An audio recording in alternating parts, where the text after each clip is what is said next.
Chapter 10 of our book is called The Cross. And in this chapter, the High King of Heaven sent His only Son to earth to die for the rebellious race. Now let me say that again.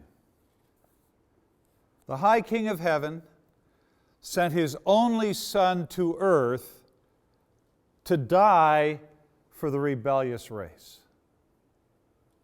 This is backwards.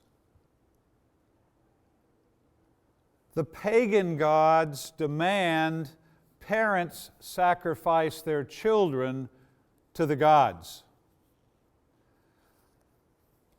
Bob and I had a distinct pleasure of taking our wives and visiting the great Inca capital of Machu Picchu in Peru. It's an incredible city, a testimony to both the engineering and architectural ability of the indigenous peoples in South America. And while we were having a tour of this great Inca capital, our tour guide took us to an altar, a slab of stone overlooking the valley below. And she said, "This is the place where the Inca gods demand that parents sacrifice their children to the gods. So you are to sacrifice your strongest son or your most beautiful daughter." We all know from the Old Testament the god Molech demanded child sacrifice. Throughout history, the pagan gods have demanded the sacrifice of children to the gods. In our own generation, we serve and worship a pagan god. This god is called the god of convenience. And we bow at the altar of convenience and sacrifice over 1 million babies every year in the United States alone before they're born. Because it's not convenient to have a child at this point in my life. So it's not just the ancient Incas. The modern world has its pagan gods that demand the sacrifice of children as well. But in the midst of this context, the Bible has a message. The God of heaven sent His only Son to earth to die for pagans. He sent His only Son to earth to die for you and I. While we were yet sinners, Christ died. What kind of a God is this? What kind of a God would do such a thing? This is an incredible God.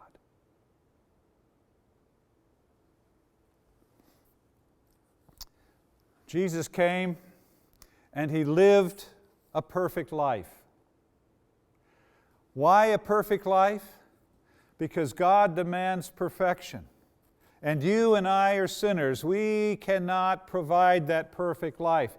Jesus came and lived a perfect life in my name, for me, so that the righteousness of God becomes my righteousness. In the ledger, in the accounting book, the righteousness of God becomes my righteousness. I remember when I was much younger, I was buying a car, and every month I had to go to the bank to make a car payment. And this particular day, I went in with my car payment and went to the teller, and she brought up my account, and She said, "Well, Mr. Miller, your account's been paid off." And I thought, my account has been paid off. I just bought the car a few months ago and I've only made a few payments.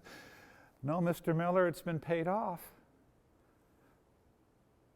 And all of a sudden I realized that God made the payment for me. Jesus lived the perfect life for me. And then the lady put some things in and said, "Oh, Mr. Miller, I'm sorry. It really hasn't been paid off." But I took in that moment, I understood something profound about what Christ has done. He lived a perfect life in my name. And then He died the death that I deserved. He died on the cross, the death that I deserved. This is the good news. Christ lived for me, and He died for me. After His death, they took His body off the cross and they put it in a tomb. And is that the end of chapter 10? No. If it were the end of the chapter, it would be the end of the story. But at the end of the chapter, Christ rose from the dead. And all history was transformed. Up until this moment in history, death always won. If you died, it was over. You were dead. Christ conquering death, Christ rising from the dead, marked a turning point, an epic turning point in all of human history. Death lost, life won, and history will never be the same. In our churches, we have a time of celebration of the resurrection of Christ, and it is a worthy thing to celebrate, but I think there's times where we put the resurrection in this religious holiday mode. But the early church understood the reality of the resurrection in a way that we do not. Rodney Starks, in his book, The Rise of Christianity, asks the question, if there's no God and there's no miracles, how do we explain the most profound sociological movement of all times, the rise of Christianity? So he was a sociologist that wanted to study this phenomenon.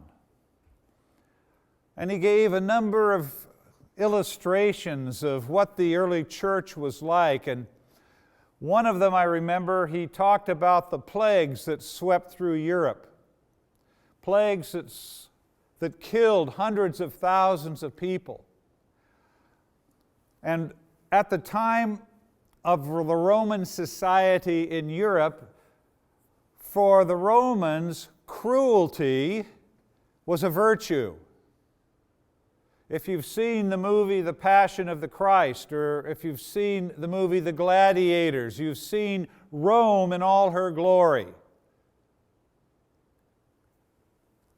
Cruelty was a virtue, and for the Romans, compassion was a vice. Compassion was seen as weakness. If you were compassionate, you were weak. And we all remember, those of us that saw the movie The Gladiators, how the gladiators fought in the Colosseum. And at this most dramatic scene now, there's only two left, and one of them is on his back, his sword has been removed from his hands, and the one he is fighting is standing triumphant over him with his sword on the man's neck. And the gladiator who's standing is looking to the crowd in the Colosseum. What should I do? Should I let him go free, or should I kill him? And you know what happened. All the crowd said, kill him, do it, do the deed. Why? Because Rome was cruel. Cruelty was a virtue. compassion in Roman society was a vice. But society begins to change when a small band of men and women worship a God of compassion. And they began to live compassionately in the midst of a cruel society. And think of what that means and how that could cost. But for us today, we need to think on these things because this is what God is calling for us in our day, in our generation. So they were called to live compassionately where compassion was seen as weakness and in a society that was utterly cruel. And God used the lives of these Christians to demonstrate His love in this broken society. When the plague swept through Europe, the Romans would throw their family members out on the street. And what would happen? The Christians would take these children, these mothers, these grandmothers, off the street into their own homes because they worshiped a compassionate God and they took care of their pagan neighbors. They loved them. They demonstrated the love of God to their pagan neighbors, and they did it in ways that cost something because many of these Christians caught the plague from their pagan neighbors and died. And many of the pagan neighbors survived the plague because of the demonstration of the love of God coming from these Christians. And when the plague was over, many of the pagans came to Christ while those who cared for them were buried. How could these Christians do this? Because they understood the resurrection. It wasn't just a religious holiday. They understood that when Christ conquered death, all of history was transformed. And now they could live lives that did not fear death. What are you afraid of? What fears do you have that keep you from following what God might be calling you